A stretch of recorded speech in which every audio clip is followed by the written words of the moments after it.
we're going to go through the ingredients I've got here. Everything you see here is what's going to go in it. Get every nice little bit in here, that's what we want to.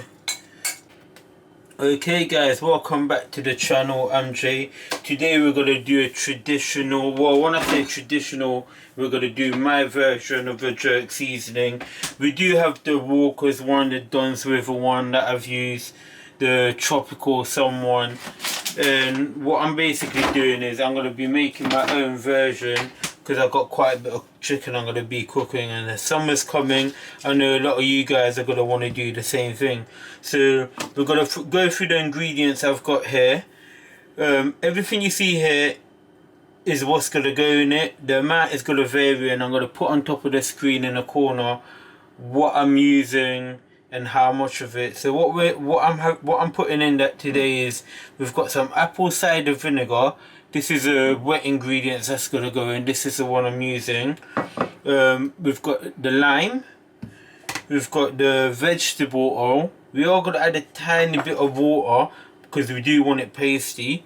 And we've got the onion.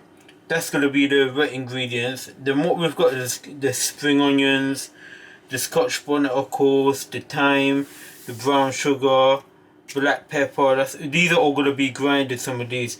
We've got the nutmeg, we've got the pimento, we've got the ginger, the garlic and the salt. So yeah, going to start chopping some of these up, not waste your time and get going, then we can see how we're going to deal with this. Okay guys, now I've got that sorted. Just got all the ingredients done. You'll see what I've put in and the measurement on the side of the screen in a second. That's all of it being put in and weighed out. That's gonna go in the food processor. We're obviously gonna put the apple cider, the lime and the oil, so we're gonna get that blended.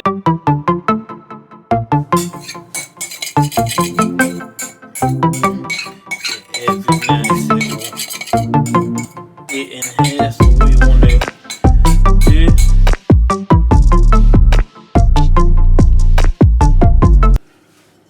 What I like, some people when they do the jerk sauce, I've just popped the water in there.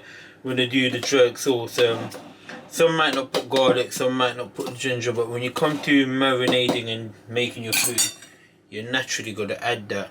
So I like having it all in one like that. Now we're going to go ahead and put this in the processor.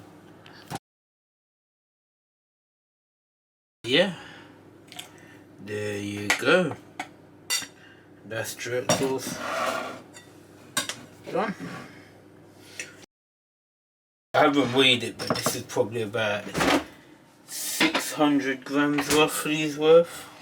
So 2 pots worth.